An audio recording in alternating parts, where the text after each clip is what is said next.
Quand les nouvelles s'affolent, Métropole fait le point. Le point tous les matins, simultanément sur Radio et Télémétropole. Le point est une courtoisie de la BNC, Unipièce, MSC+, Arcordia Shipping et Lissa Lotto. Madame, Monsieur, bonjour. Bienvenue à la rubrique Le Point de ce matin. Nos invités, ils sont deux aujourd'hui. Le politologue Mathias Devers et le professeur Hugues Boiron. Ils sont avec nous sur le plateau pour commenter l'actualité. Quand je parle de... Quand je dis l'actualité, je parle de l'actualité politique, élections, référendum. Je parle aussi de l'insécurité. Mathias Devers, bonjour et merci d'accepter d'être avec nous ce matin. Bonjour, monsieur Théodore. Bonjour les super branchés, à tous les fidèles auditeurs, auditrices, téléspectateurs et téléspectatrices de la radio et Télémétropole. Aujourd'hui, c'est pour moi un privilège, un honneur d'être là, envie de répondre à vos questions. Merci. Professeur Boiron, bonjour. Merci de répondre à notre invitation. Bonjour, monsieur Théodore. C'est à moi de vous remercier de m'avoir invité. Bonjour à tout le monde et bonjour à monsieur Devers. Vous avez suivi peut-être en partie l'intervention du président Jovenel Moïse à l'occasion de la fête du drapeau et les annonces faites par le président, ses observations, ses remarques. Et ça vous dit quoi cette énième intervention du chef de l'État? C'est encore un autre appel au dialogue. Il ne cesse de lancer cet appel au dialogue. Maintenant, est-ce que ça part d'une bonne volonté? Est-ce qu'il a véritablement envie de dialoguer? Parce que moi, je crois qu'il faut passer de la parole aux actes. Si vous répétez la même chose 1000 fois et ça ne marche pas, c'est qu'il y a un problème. Maintenant, les gens de l'opposition disent que le président passe tout son temps à mentir. Il y a eu plusieurs initiatives. À chaque fois, ça a fini par un échec cuisant. Maintenant, qu'est-ce qu'il faudrait faire? D'ailleurs, je n'ai pas écouté dans l'intégralité le discours du président parce que c'est la même rengaine depuis quelques temps. Électricité, référendum, élection, appel au dialogue. Il a dit que c'est le dernier appel au dialogue qu'il lance. Moi, je crois que Clarence Renoir le dit très souvent, on ne finit pas de dialoguer. Le dialogue devrait être un processus constant. Maintenant, il devrait passer de la parole aux actes. On nous a annoncé, je l'ai entendu dans l'édition de nouvelles de ce matin, l'arrivée imminente d'un nouveau gouvernement. En fin de compte, on a assisté à quoi? La reconduction du Premier ministre par intérim. Ben, il y a un problème. Il faudrait qu'on passe véritablement de la parole aux actes. Il faudrait que le président cesse de nous annoncer un dialogue à venir, et d'autant plus, ce qui est étonnant, c'est l'affaire de dialogue. On se demande est-ce qu'il y a véritablement des initiatives qui sont entreprises en ce sens. L'opposition jure qu'il n'y a pas de dialogue, enfin la partie radicale, et le président parle de dialogue qui sont menés avec une partie de l'opposition. On a même cité des noms de gens qui seraient ministrables. Mais, au premier ministrable. Premier ministrable, voilà. Mais à nos jours, on ne fait que nous dire des choses. Il n'y a rien qui est fait dans la pratique. C'est ça. Donc il faudrait, selon vous, passer de la parole aux actes. Mathias Devers, vous êtes politologue et vous avez suivi l'intervention du président. Évidemment, j'ai omis de rappeler ce rappel ou encore cette annonce faite par le président quand il a dit avoir parlé à des responsables politiques à 1h du matin et à 5h, il a entendu dans les nouvelles celui à qui il s'est adressé pendant un certain temps affirmer le contraire de ce qui a été dit. Et quand à 8h, le président a appelé ces mêmes personnes, à elle de répondre, écoutez, président, c'est politique n'a pas fait. Vous avez une lecture, une compréhension à partager avec nous de ce fait-là, et Mathias Devers? Bon, monsieur Théodore, monsieur Boiron, nous sommes dans l'analyse d'un discours politique et moi-même, en tant que jeune universitaire, quelqu'un qui a fait des études en sciences politiques, je dois utiliser la politologie, du moins la politicologie, comme les Canadiens peuvent l'appeler, pour essayer d'analyser, de décortiquer les faits, les phénomènes politiques. Donc, contrairement aux hommes politiques, aux politiques qui font des analyses avec subjectivité en fonction de leur allégeance politique, moi-même, je vais essayer d'analyser le fondement même du discours politique prononcé par le président Jovenel Moïse. La communication politique et l'Académie royale d'Espagne l'a définie comme étant l'art de gouverner. Donc, c'est également l'espace à travers lequel interviennent les hommes politiques, les médias, les citoyens. Donc, les hommes politiques ont besoin des médias pour pouvoir se créer une identité. Les médias également ont besoin des hommes politiques pour pouvoir augmenter leur cote de popularité, bien leur audience, tout ça. Mais l'homme politique, lui, il n'a qu'un seul objectif, c'est de convaincre l'auditoire, c'est de convaincre la population. Et c'est pourquoi il y a un grand intellectuel qui vous a dit que la mission même de l'homme politique, ce n'est pas de dire la vérité, mais c'est de convaincre. À travers le discours prononcé par le président Jovenel Moïse, j'ai pu remarquer qu'il se présentait comme étant un président en pleine confiance. En pleine confiance, le pourquoi. Vous avez auditionné, bon, normalement, les précédents discours du président en 2019 et 2020 ou bien même 2018. C'était un président en manque de confiance. Il était prêt à tout faire pour pouvoir gagner en confiance. Mais aujourd'hui, nous voyons une image de président calme, de président serein, de président qui gagne en confiance. Donc de là, il se présente comme étant un acteur, non comme étant un observateur. C'est pourquoi j'ai essayé de déceler certains points marquants dans le cadre du discours du président. Par exemple, il a parlé de son combat contre le système en place. Tout ça, il va abattre l'animal ou bien la bête, cette tête qui l'empêche de réaliser ses promesses de campagne. Il a lancé également un appel à l'unité. De là, de Jovenel Moïse n'est pas quelqu'un qui a l'habitude de se présenter comme étant quelqu'un qui puisse se mettre au-dessus du lot. Mais hier, dans son discours, dont il s'est présenté comme étant quelqu'un qui peut être au-dessus du lot, qui peut en quelque sorte permettre à l'opposition de s'asseoir avec lui et de résoudre la crise politique actuelle. Donc moi-même, je vais vous dire quelque chose, Wendell Théodore. Il y a deux moments qui sont importants dans le cadre de l'exercice du mandat d'un homme politique. Il y a le début du mandat du président, il y a la fin du mandat du président. C'est pourquoi moi-même, lorsque j'étais en Espagne, j'ai eu le privilège de suivre un séminaire sur la communication politique avec le professeur Roger Lio. Donc, au début du mandat, le président doit tout faire pour augmenter sa cote de popularité. Mais au milieu du mandat, le président a tendance à laisser tout s'en aller et à perdre un peu de popularité. Mais à la fin du mandat, il doit pouvoir tout faire pour pouvoir augmenter sa cote de popularité. C'est ce que Jovenel Moïse est en train de faire. Vous voyez, mais le professeur a dit que Jovenel doit passer de la parole aux actes. Vous voyez, il est en train de faire le minimum. Le pourquoi? Il avait fait promesse de pouvoir réaliser ce qu'on appelle barrage Marion aujourd'hui. Donc, il l'a fait. Évidemment, du point de vue technique, barrage Marion peut ne pas avoir une valeur significative, mais du point de vue politique et communicationnel, barrage Marion peut avoir une valeur symbolique et significative parce que nous sommes en communication politique.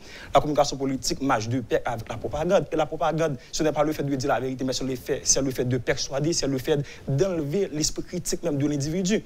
Moi-même, en tant que chercheur, vous en tant que journaliste, monsieur comme étant professeur d'université, il peut analyser, il peut déceler, mais le citoyen, le paysan de tout ça, il ne peut pas analyser. Il sait pertinemment bien que le président passe de la parole aux actes. C'est ce que le président est en train de faire lui-même, tout ça. Donc, dans ce cas-ci, le président se met au-dessus même de l'opposition et dans son appel au dialogue, tout ça, si l'opposition n'accepte pas de s'asseoir avec lui, il va permettre à ce que l'opposition soit présentée comme étant le problème et lui, la solution en face du peuple, tout ça. Donc, c'est pourquoi je vous ai dit que la politique, donc, c'est ne pas de dire la vérité, mais c'est de convaincre. Il vous dit que vous devrez vous asseoir avec lui. Si vous ne le faites pas, il va faire quoi au peuple que c'est vous le problème, non le problème. Car aujourd'hui, il est en train de travailler, il est en train de combattre le système, il est en train de réaliser ses promesses de campagne, tout ça. C'est ce qu'il faut déceler dans la prise de parole du président. Donc, au début, on cherche la confiance du peuple et à la fin, on cherche également la confiance du peuple. Le pourquoi? Parce que, donc, Paul Vallée vous l'a dit, la politique consiste en la volonté de conquête et la prise du pouvoir. C'est-à-dire conquérir le pouvoir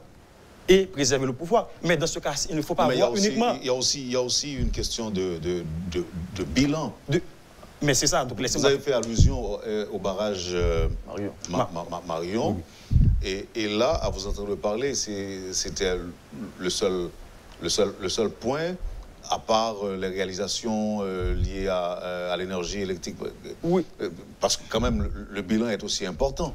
Donc ça, c'est juste un simple exemple. Le bilan est important pour nous autres, en tant qu'analystes. Nous pouvons faire l'analyse du bilan. Mais le pauvre citoyen qui va voter, il ne peut pas faire cette analyse. Donc dès lors qu'il entend le président dire qu'il a réalisé barrage Marion, qu'il permet à ce que la population de Nord-Est puisse avoir l'électricité, donc pour lui, le président travaille. Donc c'est ça qu'il faut voir en matière de communication politique. Alors Mathias Devers, c'est la réalité. Okay, nous autres qui avons la possibilité de lire entre les lignes, qu'est-ce que nous devons retenir? Donc voilà, laissez-moi terminer avec cette analyse. Donc, Valérie vous dit que la politique consiste en la volonté de conquête et conservation du pouvoir. Dans ce cas, il ne faut pas voir uniquement Jovenel Moïse, il faut voir le parti haïtien tête calée. Il doit tout faire pour réaliser une partie de ses promesses de campagne afin qu'il puisse s'assurer que le parti haïtien tête calée puisse se faire réélire au pouvoir, non pas lui, mais son parti puisse pérenniser au pouvoir. C'est pourquoi vous voyez même que ces derniers temps, le président se montre comme étant un homme d'action. Il se rend au Nord-Est, il se rend au Cap Haïtien. Il dit, hier, il a même dit qu'il va lancer les réalisations pour la centrale électrique de Carrefour. Il a toujours été ainsi pendant tout son mandat. Il était en France avec ses bottes pour prouver qu'il est un rude travailleur. Donc, mais d'où là, il essaie. Donc, je veux tout dire dans le vrai langage, pardon, le président voulait atterrir. Bon, moi-même, comme étant analyste politique, je peux retenir que le bilan n'est pas forcément positif, mais en matière de communication politique, en matière de propagande, le bilan peut être positif, car vous voyez même que le gouvernement en place a fait une grande campagne de propagande pour cette question de barrage Marion, ce qui ne valait pas la peine. Mais et pourtant, la population, en dehors de tout ça, c'est bien pu savoir que le président est en train de travailler, lorsque en réalité, nous savons que le bilan est maigre. C'est ça le problème. Merci. Vous avez un mot à placer avant d'aborder un autre chapitre, un autre point? Moi, je crois que si on parle de la perception, on parle de l'opinion, le président n'a pas... L'opinion ne joue pas en sa faveur. Si vous posez la question aux citoyens lambda, enfin, à n'importe qui, on vous dira que c'est un pays qui n'est pas dirigé, c'est un pays qui va mal, tout va mal, on n'arrive pas à sortir dans les rues. Si on sort, sortir dans les rues devient maintenant un acte héroïque. Tous les indicateurs sont au rouge. Tout ça, c'est pour dire que les choses vont mal. Et maintenant, sur le plan communicationnel, vous en parlez, mais il y a très peu de personnes qui interviennent pour parler, pour défendre le régime en place. Il y a le président qui intervient à chaque fois pour nous rebattre les oreilles avec les mêmes histoires. Et je vois pas. Je crois qu'il a perdu la bataille de l'opinion. Et en politique, vous le savez... À quel pourcentage? Je ne saurais le dire, mais si vous posez la question aux gens dans les rues, bon, ils vous disent qu'ils sont mécontents de la situation du pays. C'est un pays qui va mal. Si le pays va mal, ça voudrait dire qu'il est mal dirigé. Je crois que... Donc, mais moi, j'ai un petit désaccord avec vous. Vous voyez même que Jovenel Moïse avait tracé l'exemple dès sa campagne électorale. D'ailleurs, Jovenel Moïse a engagé une firme espagnole pour pouvoir élaborer son plan de campagne. Vous voyez ce qui s'est produit? Donc, il a essayé de construire l'image d'un homme d'action. Donc, il y a certains qui disent que Jovenel Moïse n'avait jamais eu de plantation de bananes. Mais de fait, ça existait dans l'esprit des citoyens. C'est-à-dire, donc, on n'est pas là pour dire la vérité, on est juste là pour faire de la propagande, pour vous dire ce qui n'est pas réellement vrai. C'est-à-dire, donc, d'où la barrage Marion, on fait une grande campagne de sensibilisation autour de barrage Marion. Alors que, dans les faits, nous savons que cela n'a pas vraiment une grande valeur technique. Alors qu'en matière de communication, non, mais est-ce qu'en politique, tout le monde est autorisé à mentir? Le président ment, l'opposition ment, le peuple... Monsieur Théodore, c'est pourquoi il y a un chercheur allemand qui vous dit la propagande est diabolique. On ment tout le temps en politique, on ment.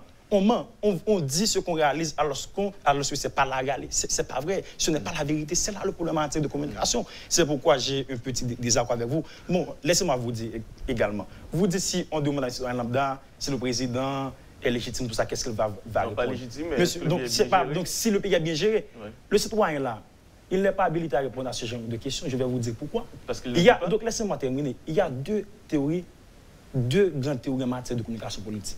Il y a la théorie du spiral du silence. Deuxième, la théorie de l'agenda setting.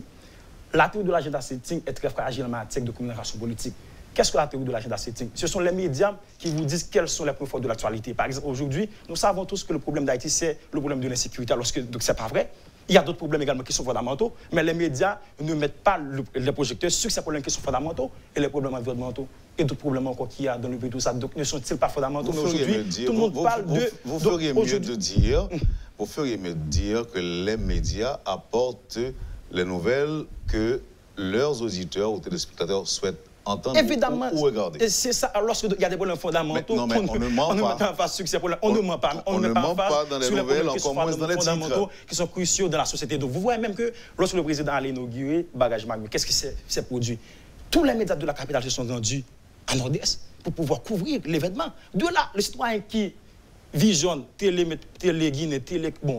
télévisions de la capitale, ils vont dire voilà, wow, le président est en train de travailler. Aujourd'hui, on met l'emphase sur le bagage, tout ça. Donc c'est là la fragilité. Il est vrai que moi-même, en tant que technicien, je peux analyser le bilan, mais le citoyen, tout ça, il n'a pas cette capacité. C'est là le danger en démocratie. Donnons la chance au professeur Boiron de s'exprimer aussi. Je voudrais revenir sur ce que vous avez dit. On ne peut pas demander, on n'a pas le droit de demander aux citoyens lambda ce qu'ils pensent de ces dirigeants. C'est comme si vous voulez me dire aussi qu'on n'a pas le droit de demander aux citoyens comment il va. On n'a pas le droit de demander aux citoyens comment il vit. On n'a pas le droit de demander aux citoyens comment quelle idée, quelle image il a de son pays. C'est ce que vous êtes en train de me dire quand vous dites qu'on n'a pas le droit de lui poser ce genre de questions. Il y a des questions qui sont dans l'intellectuel, qu'on ne peut pas poser à un citoyen, mais comment il se sent, comment il vit, comment il voit son pays. Tout un chacun devrait pouvoir répondre à cette question. Bon, et ce n'est pas aux intellectuels, aux politologues, aux gens de l'opposition, au gouvernement de nous dire comment répondre. Okay. C'est vrai que vous et moi, nous avons fait des études, ce qui nous permet d'avoir une certaine capacité d'analyser la réalité. Mais quand un pays va mal, tout le monde sait qu'il va mal. Je suis d'accord, mais j'ai une notion. J'ai parlé de la théorie du spirale du silence. Vous savez ce que c'est? Donc, bon, me dit, on n'avait pas parlé. Ouais, par exemple, si nous...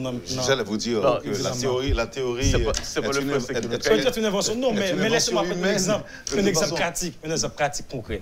Par exemple, nous, dans le studio télé Métropole, là, on a fait une émission sur question qui est-ce qui est plus bon leader. Ou bien qui est-ce qui est plus bon artiste dans le Chine là. Et puis, il y a 10 personnes qui disent donc c'était l'artiste qui est plus bon artiste. 11e monde, même si c'est une opinion contraire, c'est difficile pour ne pas prendre le même courant. Donc c'est là le danger. Donc on enlève aux citoyens sa liberté de penser, on enlève aux citoyens son esprit critique. Ce n'est pas sans raison que Guy Sablé vous dit que la foule est féminine. Donc la foule est sensationnelle. Donc c'est ça en politique. Et c'est pourquoi Jovenel Moïse a remporté les élections avec un seul slogan. Nous gagnons gloire, nous gagnons théâtre, nous gagnons... Donc c'est tout ça qui fait le président. Donc parce que la foule est féminine. Donc moi-même je suis différent du citoyen en dehors de ça parce qu'on ne peut pas analyser les faits tels qu'ils sont. Contrairement à nous, c'est là le danger en démocratie. Oui, mais est-ce que nous-mêmes, nous ne pas induire, nous pas risquer d'induire même la population ça en erreur à partir de propres perceptions, pas nous que nous faisons de certaines réalités? Bon, je vous l'ai dit dès l'entame de l'émission, je suis là pour décortiquer les faits. Je ne suis pas là pour analyser les faits en fonction d'une sorte d'allégeance. Par exemple, on continue une émission en télévision. Les présidents qui vont côté, ils n'ont pas adhéré. Nous sommes contents. Pas terrible. Le président n'a pas adhéré, nous sommes contents pour le président atterri. Parce qu'il y a un baleine, il y a peut-être gridable, mais je vous dis là, il n'y a pas adhéré pour eux-mêmes. C'est une très grande réalisation lorsque dans les faits, nous savons qu'un pays ne peut pas se développer ici. Parce que nous sommes des analystes politiques, nous sommes des intellectuels, mais le citoyen qui n'est pas avancé, il ne le sait pas. Ça pas synonyme de développement, mais pour le paysan, qui te conserve avec baleine, bougie, c'est quelque chose. C'est un miracle. Donc là, le président, même si on dit qu'il ne peut pas travailler, mais le paysan, il est en train de travailler. C'est ça le problème. Bon, si la personne n'a rien voulu donner le lampadaire, elle ne va pas le refuser quand même. Elle va le prendre, bien sûr. Et, bon, là, mais ou même qui est habitué avec baleine, avec les Parmédiens, par exemple, mon autre aujourd'hui à la côté président fait Thibaut tout au Mosso, pas Mosso. Regardez mon lanceur dit Jovenel pas travail. Les gars courent dehors. Parce que les gens nous asphalte. Nous partis, nous côté là vivre là. Aujourd'hui à la mon autre de ce côté président fait bagaille ça là. Son état de malheur, ou mettre des difficultés là dans ces pays encore, cap courir dehors, cap doit empêcher le président de réaliser rêve. Donc c'est là le problème. C'est-à-dire nous autres, nous sommes restés à la capitale pour dire voilà le président ne travaille pas parce que le président a une équipe de communication qui travaille pour lui, qui essaie d'améliorer son image. C'est là le problématique de communication politique. Moi j'ai pas cette lecture de la réalité. Je ne pense pas que les rares réalisations du président lui permettent d'avoir une bonne opinion. Pour le moment, je ne dis pas que c'est le cas dans tout le pays. C'est vrai que si vous allez, comme vous l'avez dit, là où il y a ces maigres réalisations, ben, les gens ils sont contents, ça c'est sûr. D'ailleurs, ils n'ont pas eu grand-chose avant. Maintenant, est-ce que ça fait... Est-ce qu'on va pouvoir dire que le pays marche, que le pays fonctionne, que le pays est sur la voie du progrès, que le pays est sur la voie du développement? On ne pourra pas le dire. Évidemment, je suis d'accord avec vous. Et il y a beaucoup d'endroits où il n'y a pas grand-chose. Wendell, vous avez dit qu'on va tout à l'heure parler de ce reportage de M6. Même pour un hôpital à Port-au-Prince, la capitale, on n'a même pas un vrai hôpital. Maintenant, alors vous pensez que le citoyen ne se rend pas compte qu'il n'y a pas ça? Le citoyen qui bat pratiquement 1 kilomètre pour trouver un dispensaire qui véritablement ne dit pas son nom, vous pensez qu'il ne se rend pas compte de ça? Il va mal. Il sait qu'il va mal. Et quand on va mal, on n'a pas besoin de spécialistes pour nous dire qu'on va mal. C'est ce que je suis en train de vous dire. Ça saute aux yeux. Je suis d'accord avec vous. Je suis d'accord avec vous. C'est pourquoi je vous ai dit qu'il faut que les médias mettent les projecteurs sur les problèmes fondamentaux. Par exemple, vous parlez d'absence d'hôpitaux. Moi, je dis pourquoi on ne met pas en face sur ces genres de problèmes au niveau de la société? Est-ce qu'un pays peut fonctionner sans centre hospitalier? Non. Mais pourquoi tous les jours on parle d'insécurité? Donc c'est là le problème. Parce que c'est un problème. Parce que c'est un problème social. Donc ce n'est pas l'unique problème, mais pourtant. C'est pas l'unique. C'est pas le problème d'Haïti. C'est un problème. C'est un problème. C'est un problème. C'est ça. Et donc c'est là où l'opposition a également échoué. Jovenel Moïse est en train de faire une propagande, donc ce qu'on appelle lobby au niveau de l'international pour pouvoir soigner son apparence. Mais pourquoi l'opposition ne met pas en phase également sur la question de gangstérisation, faire des reportages ainsi? Pourquoi l'opposition ne se rend pas au niveau de l'UIH pour voir l'état des lieux? Pourquoi l'opposition ne se rend pas au niveau de la UIH pour faire... Non, mais la propagande, ça ne marche pas. Je vous dis que vous ne savez pas. Donc je ne sais pas. Donc mieux vaut que je ne sais pas. Parce que donc, la propagande ne marche pas. D'ailleurs, on dit que tout le monde est blanc, par Oui, oui. Tout le monde est blanc? Oui, je suis conscient. On observe la procédure tout de suite. Vous suivez, madame, monsieur, la rubrique Le Point de Métropole. Mathias Devers et Hugues Boiron sont les invités de ce matin. On observe la pause et à tout de suite. Le Point est une courtoisie de la BNC, Unipièce, MSC+, Arcordia Shipping et Lisa Lotto. Bienvenue à la deuxième partie de la rubrique Le Point de ce mercredi 19 mai. Nos invités, le politologue Mathias Devers et le professeur Hugues Boiron. Nous avons quitté politique là, on a quitté conversation président qu'on gagnait avec les leaders politiques et puis bien bonheur le temps des selon le bagage cap dit. D'abord, comment est-ce que vous comprenez le fait qu'il y ait des entretiens à 1h du matin entre un président et des membres de l'opposition? Quelle est votre compréhension de... Moi, je crois que, si je me lance d'abord, moi, je crois que s'il parle pays, il n'y a pas 1 heure pour parler pays. On peut le faire à n'importe quelle heure? Oui, pour parler pays, je crois qu'on peut le faire à n'importe quelle heure. Il n'y a pas 1 heure précise pour parler pays. Mais maintenant, est-ce que nos hommes politiques, quand ils parlent pays? Là est toute la question. Maintenant, que le président communique avec des gens de l'opposition à 1h, 2h du matin, et qu'après, il a étonné d'entendre cette personne tenir un discours totalement opposé à ce qu'ils avaient dit avant. Bon, la première chose à se demander, Rondel, est-ce que le président dit vrai? Puisque c'est un président, on devrait le croire plus ou moins sur parole, il devrait avoir le bénéfice du doute. Mais c'est aussi une pratique. Hein. Je me souviens, il y a un de vos invités, une fois, qui eut à dire qu'il a été étonné, surpris. C'est la même expérience qu'il a faite. Il a parlé avec quelqu'un de l'opposition et après il a été étonné d'entendre cette personne tenir un discours différent. Oui, mais le contexte peut avoir été différent dans la mesure où si le président parle à quelqu'un très tard dans un contexte de recherche, je dirais, de solution à la crise, ça peut même ressembler en quelque sorte à une démarche vers une certaine négociation. On ne sait pas. On pourrait le croire, puisque ce sont des opposants. S'ils parlent, et surtout dans cette période de crise aiguë que nous avons là, c'est sûr et certain qu'ils cherchent, je veux leur donner le bénéfice du doute une nouvelle fois, c'est sûr qu'ils cherchent une façon de trouver solution au problème. Maintenant, que l'autre va dire autre chose, ce que je veux dire, c'est que c'est une pratique chez nous. Ils disent que c'est la politique. C'est-à-dire qu'on fait la politique, on peut tromper, on peut mentir, etc. On peut faire n'importe quoi. Voilà. Alors, permettez que je m'adresse à M. Devers pour lui dire, est-ce que c'est partout pareil? Je crois. Dans d'autres pays, on ment et... Enfin, la politique vous autorise à mentir. Mais le problème en politique, M.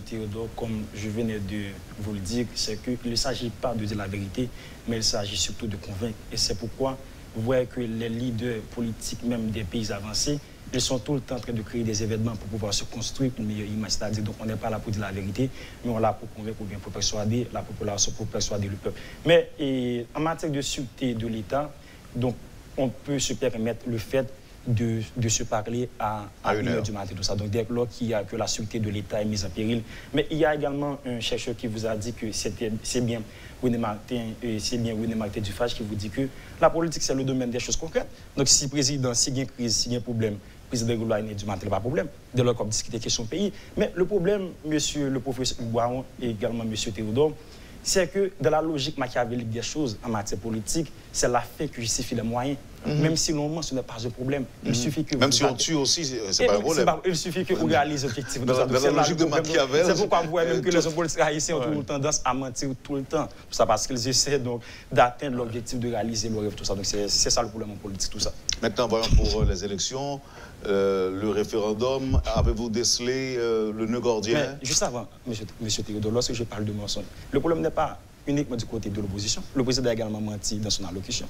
Donc, il a parlé de questions, le drapeau, c'est le symbole de souveraineté, on ne peut pas faire que ça au pays, tout ça. Donc, il a parlé également, donc, la nation appelle à l'unité, mais dès le début de la crise, le président n'était jamais prêt à mettre son mandat sur la table de négociation, de discussion. De là, donc ça, c'est un mensonge. Ce n'est pas après que le président va lancer un appel au dialogue, un appel à l'unité, un appel à la solidarité. Donc, à la suite, le président sait précisément bien qu'il a le support de l'international. Il va mettre le terme à son mandat le 7 février 2022. Là, le président est à son aise. Il peut dire ce qu'il veut, mais avant, lorsque la crise était aiguë, lorsque le président était en difficulté, il n'était jamais prêt à mettre son mandat sur la table de discussion. Tout ça, c'est là le problème. Deuxièmement, le président est la première personne à fouler au sol la souveraineté du pays. Le président a sollicité le support de l'international pour venir sécuriser le pays. Donc, dès lors, il n'y a pas de souveraineté. Donc, il y a donc Jean Baudet qui vous dit que la souveraineté, c'est le plus haut degré de puissance de l'État. Il y a également Jean Bernard Obi qui vous dit que les fonctions de l'État sont les suivantes. Donc, par exemple, il y a compétence exécutrice, compétence etc. Donc, il y a également la fonction de assurer la sécurité collective au niveau de l'État. Mais si vous êtes chef d'État, vous ne pouvez pas assurer la sécurité des citoyens et tout ça. Vous ne pouvez pas assurer la sécurité de processus référendaire dès lors qu'il n'y a pas de souveraineté. Vous demandez à l'OEA de venir vous assister. De là, il y a un problème. Le président est la première personne à violer la souveraineté d'Haïti. Une fois que le ton est donné, tout le monde est habilité à le faire, c'est ça? Bon, c'est ça. OK. Maintenant, voyons avez-vous décelé le nœud gordien dans le processus référendaire, dans le processus électoral? Moi, je crois que nous avons d'autres soucis que cette affaire de référendum. Le président s'entête à vouloir réaliser le référendum. Et le pire, c'est que j'ai comme l'impression qu'il est seul à bord de cette affaire. J'ai entendu le président du PHTK, Guy Balthazar, le lâcher. Et Gabriel Fortuné en a fait de même. Maintenant, pourquoi il s'entête à vouloir réaliser un référendum? Est-ce que le pays a un problème de constitution? Il est vrai, ils sont trois à le dire, René Garcia Préval, Michel Martelly, Jovenel Moïse. Le pays est ingouvernable avec cette constitution. Si les présidents le disent, moi je crois qu'il y a un problème. Ils ont fait la pratique du pouvoir, ils ont la pratique du pouvoir. Maintenant, s'ils disent qu'il y a un problème, je crois qu'il y a un problème. Maintenant, est-ce que c'est le meilleur moment pour résoudre ce problème? Est-ce qu'on peut le faire en dehors de consensus? Maintenant, est-ce que le président peut nous imposer un référendum? Est-ce qu'il va pouvoir le réaliser? Vous et moi, nous savons comment ça se passe en Haïti. Le jour J, le 27 juin, comment ça va se passer? La veille. Parce que c'est pas sûr que les gens vont ne pas réagir. Ce que je pourrais voir? Je me dis, la veille, au soir, il y aura des tirs, il y aura des barricades, il y aura des pneus, un peu partout. Et on va tout faire pour troubler la journée du référendum. Mais non, est-ce que le président se dit, ils sont en train de réfléchir pour voir ce qu'il a en tête? Mais là, vous parlez pour Port-au-Prince. Vous pensez que ça va être pareil, ça va être... Je vois que ça va être... Non, les villes chaudes, nous les connaissons. Au Gonaïve, au Cap-Haïtien, au Caille, etc. L'Artibonite, c'est pas ceux qui aura la partie facile. Mais non, est-ce qu'il est en train de jouer sur le fait, est-ce qu'il va jouer sur le fait qu'il y a des villes, généralement calmes, où le référendum va être tenu? Maintenant, qu'il y ait 2% de la population à aller voter, qu'il y ait 3% à aller voter, et qu'il va proclamer les résultats. OK. Et pour les élections, vous pensez quoi? Monsieur Théodore, donc laissez-moi réitérer également cette intervention. En matière d'analyse politique, il y a deux groupes qui nous intéressent. Il y a le groupe de légalité et illégalité, groupe de légitimité et illégitimité. Donc la légalité et l'illégalité, donc cela concerne le droit. La légitimité et l'illégitimité, cela concerne la politique purement et simplement. Mais le problème, c'est que le droit, dans certaines fois, est dépassé par la politique. C'est là le problème. Vous voyez qu'aujourd'hui, hier, nous étions confrontés à une sorte de débat contradictoire qui mettait en opposition deux groupes. Il y a un groupe qui défendait la thèse de la fin du mandat présidentiel pour le 7 février 2021. Il y avait un autre groupe qui défendait la thèse de la fin du mandat présidentiel pour le 7 février 2022. De là, on devrait aller soucher, puiser. On devrait aller analyser ce fait à travers le droit constitutionnel, tout ça. Mais le droit était dépassé par la politique. De fait, Jovenel Moïse est resté président jusqu'à aujourd'hui. Mais son mandat n'a pas été mis à terme le 7 février 2022, comme les spécialistes en sciences juridiques, en droit constitutionnel, tout ça, l'avaient pris, tout ça. Donc de là, nous voyons que le droit a des sortes de limites. C'est là l'enjeu en matière du processus référendaire et des élections. Vous allez dire que le président n'est pas en droit de changer la constitution, tout ça. Mais de fait, il est en train de le faire. Et bien que la communauté internationale dit qu'elle ne compte pas supporter le processus, mais dès qu'on dit que le président doit s'abstenir, doit mettre un terme à cela, tout ça, implicitement, cela veut dire que le président a le support de l'international. Donc, je vais réitérer encore cette expression. Donc, si vous dites qu'on ne peut pas supporter financièrement, mais pour ça, pas pour camper sur lui. Pour ça, pas capable de pour camper sur lui, mais seulement dit que financièrement, on ne peut pas supporter, techniquement, on ne peut pas supporter ça, Haïti pour organiser le processus référendaire. De là, il y a un enjeu. Et déjà, ce n'est pas la première fois qu'on va changer la constitution haïtienne à travers un référendum. Donc, Duvalier, père et fils l'ont fait. Donc, et ça a réussi. Donc, parce que Duvalier était bon pouvoir pour un quantité de temps. Il fait un référendum pour capable prolonger le mandat. Ensuite, il faut l'autre référendum pour capable mettre tête comme étant président à vie. Donc, l'enjeu, c'est quoi, M. Théodore? Si le processus là aboutit, et puis 90% de monde parle voter, 10% de monde voter, puis 10% de monde qui vote, ils votent pour en démocratie. Donc, de là, ça passe. C'est là l'enjeu. C'est ça. C'est ce qu'il faut éviter. Donc, c'est là, moi-même, en tant que jeune analyste, je dois lancer un appel à la mobilisation. S'il n'y a pas de mobilisation populaire, tout ça, donc cela peut passer. Donc, nous avons réussi sur radio, sur télévision, on a dit qu'il y a un référendum illégal, alors que dans les faits de la pratique politique, ça peut passer. Donc, c'est là le problème. Mathias Devers, politologue, et Hugues Boiron, professeur, sont les invités de ce matin. Et là, nous allons, je vais solliciter quelques commentaires sur ce reportage réalisé par cette équipe de journalistes français, évidemment. Enquête exclusive, une partie de ce grand reportage sur Métropole ce matin pour avoir les commentaires de nos invités. Nous roulons vers Gonaïves, l'une des principales villes d'Haïti, pour un rendez-vous à haut risque. Nous nous dirigeons au nord pour rencontrer les Ambachals. Un gang qui contrôle plusieurs quartiers.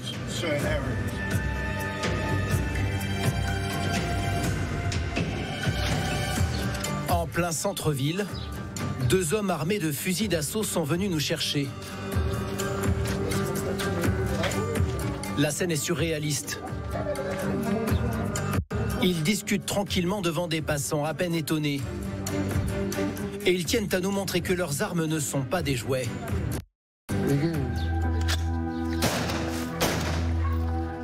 Ce gang est accusé d'agression, de racket sur les commerçants et de viol. Mais ce jour-là, ils préfèrent se présenter comme une simple milice de citoyens qui défend le quartier. Il y a des hommes armés qui viennent semer la violence dans le quartier. C'est pour ça que nous portons des armes, pour protéger le business et les habitants d'ici. Des bandits viennent nous embêter, vous comprenez? Effectivement, des ennemis, il n'en manque pas. Ils s'appellent Gran Griffe ou Ticho. Des noms sympathiques, mais qui cachent des criminels redoutables. Les autorités ont officiellement recensé 76 bandes armées dans le pays. Raquettes, meurtres, ces groupes armés ne reculent devant aucune démonstration de force. Leurs chefs sont parfois considérés comme des héros par les populations. Le plus puissant d'entre eux est surnommé Barbecue. Sa spécialité, brûler vivant des gens dans leur maison. Nous l'avons rencontré dans son quartier. Je n'ai jamais tué pour de l'argent. Mais vous avez fait pour autre chose. Je ne sais pas ça. Pour se financer, ces groupes ont imposé au pays une vague de kidnapping sans précédent. Chaque jour, 10 personnes sont enlevées dans les rues de la capitale. Et tout le monde est concerné. Les pauvres comme les riches. Ils ont enlevé l'ancien commissaire, ils sont montés avec eux dans la voiture, ils sont partis. Nous étions là pour le premier jour de liberté de 2 religieux français. Des otages relâchés après 19 jours de détention. Il y a eu des moments difficiles. Cette petite île de la mer des Caraïbes a longtemps été surnommée la perle des Antilles. Désormais, le pays est devenu Haïti la maudite. En 2010, un tremblement de terre a rasé la capitale. 300 000 morts. Monsieur, vous êtes avec nous ce matin sur le plateau de la rubrique Le Point. Évidemment, je souhaite avoir vos commentaires. D'abord, pour ce segment ça que nous regardons là, qui ça nous retenu? Qui ça nous retenu et qui ça nous comprend? Moi, j'ai eu la chance de suivre le reportage là, pratiquement l'intégralité, parce que nous avons duré 1h14, 16 minutes. Pendant 1 heure, je regardé lui, mais avec une certaine souffrance, parce que le pays est peint vraiment de la mauvaise façon. Il faut dire que il y a un monde qui a critiqué les Français qui dit c'est la France qui peut faire nos savres, etc. Mais en fin de compte, tout ça dit là, c'est vrai. Bon, non. Alors, le désaccord que j'ai avec vous, c'est que c'est vrai que nous n'avons pas rien de bon ou de bien que nous faisons qui méritait pour eux encenser nous, pour dire que oh, c'est un beau pays, Haïti, c'est la perle des Antilles, c'est vrai. Mais il y a des bagages qui disent là, moi, c'est pour une fois m'apprendre. D'ailleurs, est-ce que nous, j'entendais parler d'un gang qui est en Bachal? Les mots dit que ça veut dire c'est vrai, ils montrent avec ZAM. Ce qui est vrai. Ce qui est vrai, oui. C'est vrai. Il y a 2-3 détails. Détails parce que le gros, il faut savoir montrer Wendell, il a fait en Haïti. OK? Il y a des bagages que moi, je ne suis pas d'accord avec eux. Il y a des bagages qui passent ça. Okay? Mais ce que les gens de l'extérieur, M. Devy a parlé de la communication, ce que les gens de l'extérieur vont retenir, c'est que c'est un pays à éviter. Oui. Par exemple, un autre mensonge qu'ils ont dit, ils ont fait un parallèle pour montrer que Haïti, c'est l'enfer. Et à côté, il y a le paradis qui serait la République dominicaine, où il n'y a pas d'enlèvement, il n'y a rien du tout. Alors que c'est faux. Tout récemment, les États-Unis ont demandé à leurs ressortissants de ne pas aller ni en Haïti, ni en République dominicaine pour des questions de kidnapping. Alors même, j'ai perdu un peu dans le reportage, surtout leur dit, et il y a le go naïf. On rendez-vous à haut risque. Et puis après, on montre des hommes armés qui t'a apparemment travaillé pour barbecue. Donc là, tu as une grosse confusion entre Gonaïve et Port-au-Prince et Cap-Haïtien, tantôt où barbecue, tantôt mon grand griffe. Donc c'est en quelque sorte, c'est une belle confusion que moi décelé avec les yeux de journaliste que mis. Mais moi, Mathias, pas dire rien, les mêmes choses. Non, oui, en fait, j'allais faire une approche politique au niveau intérieur et politique au niveau international.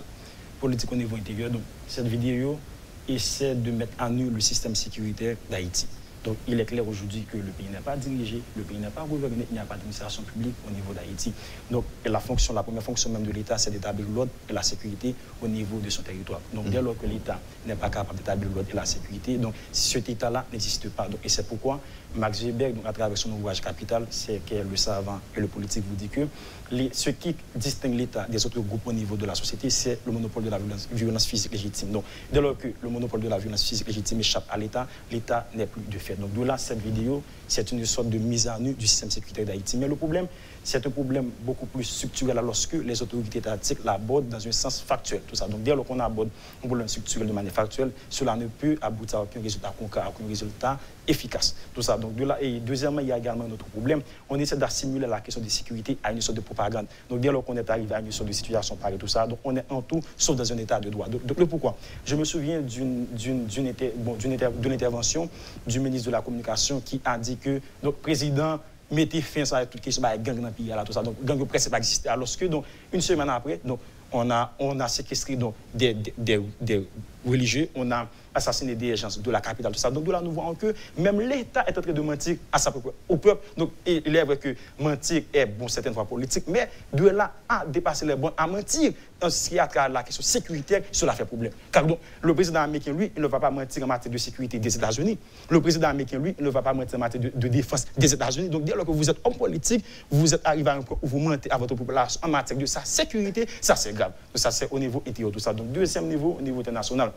Et donc, au niveau international, nous pouvons considérer deux éléments. Par exemple, il y a les petits États, il y a les grands États. Mais les grands États doivent toujours faire en sorte de jouer un rôle important au niveau de la politique intérieure des petits États. Donc, et aujourd'hui, la communauté internationale parle de questions de droits de l'homme, de droits humains. À travers cette question de droits humains, la communauté internationale intervient au niveau des pays émergents, des pays du sud, des pays de la périphérie. Mais dès lors que les experts français viennent en Haïti pour faire cette production, ils essaient d'inciter les acteurs à s'investir, à investir dans la question de défense, de promotion, de promotion et de protection des droits de l'homme en Haïti. Donc, de fait, Haïti restera toujours le territoire privilégié des ONG, organisations internationales en matière de protection des droits de l'homme. De là, on essaie de dégrader la situation des droits humains en Haïti pour pouvoir montrer qu'Haïti n'est pas un pays normal, n'est pas un pays qui fonctionne normalement, est un pays à risque, un pays qu'il faut éviter normalement au niveau du continent américain. Donc, c'est là le problème. C'est votre point de vue. D'accord. Ma consolation, Wendell, si vous permettez, j'ai entendu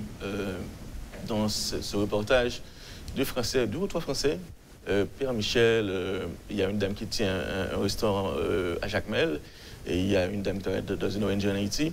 Les trois ont dit qu'ils n'allaient pas partir, qu'ils allaient rester. Ça, c'est ma consolation. Si ça va aussi mal, ça va mal. Mais si ça va aussi mal qu'on nous le montre dans le reportage, tout le monde voudrait partir. Les gens premiers. C'est vrai qu'il y a un bon nombre qui a déjà mis les voiles. Mais ceux qui sont restés et qui disent qu'ils vont rester malgré tout, bon, c'était ma consolation, si je peux dire ça. C'est comme si vous êtes en train de nous dire, malgré tout, j'aime Haïti chérie. C'est les étrangers, ces étrangers, enfin, ces personnes qui ne se considèrent plus comme des étrangers, qui ont passé plus de 20 ans en Haïti, s'ils continuent à aimer ce pays en dépit du tout, pourquoi pas nous? Mais non, si nous aimons véritablement le pays, on devrait faire des choses pour l'amélioration des conditions de vie des gens en Haïti. Mais, oui. Professeur, nous avons une motion, nous devons prendre en amont. Par exemple, il y a plusieurs causes qui ont forcé de migrer. Par exemple, nous parlons des questions causes sociales, économiques, politiques et même culturelles. Mais je dis à la une cause migration, tout ça, c'est l'insécurité. Je dis comment capable demander un jeune professionnel pour le capable dans le pays ça, au médecin, au pas à l'abri de la peur, de la terreur, ou à agronome pas à l'abri. Même le policier n'est pas à l'abri. Donc de fait donc une provocation pour Haïtien capable de migrer. Moi-même en tant que jeune, parfois il y a des missions politiques qui participent. Maman mettait des mains dans la tête, me dit est-ce que m'a tourné là quand même. Et je dis dans la métropole, on n'a pas les questions politiques. Ça cause aussi les vidéos là tout ça. Donc si ça arrive pas que jeune Haïti, les pas privé. Donc de fait là, une provocation pour jeunesse en tout cas pas partir des pays. Donc vous pensez que ça fait partie d'une volonté de l'international ou bien une volonté de nos dirigeants pour obliger les jeunes espoirs du pays à le laisser? Quelque part, parce que je me rappelle au dernier rapport FOMIN en 2011 qu'il faut qu'on ait 60% d'intellectuels haïtiens qui partent, ça relève fuite de cerveau. Donc, ils migré vers Canada, vers France, vers les États-Unis. Mais je dis là tout ça, est-ce qu'il n'y a pas plus que 60%? Jeunes intellectuels qui quittent le pays. Monsieur, il faut quand même qu'il y ait des gens qui restent. Une courte réponse, je demande, ne vous en déplaise.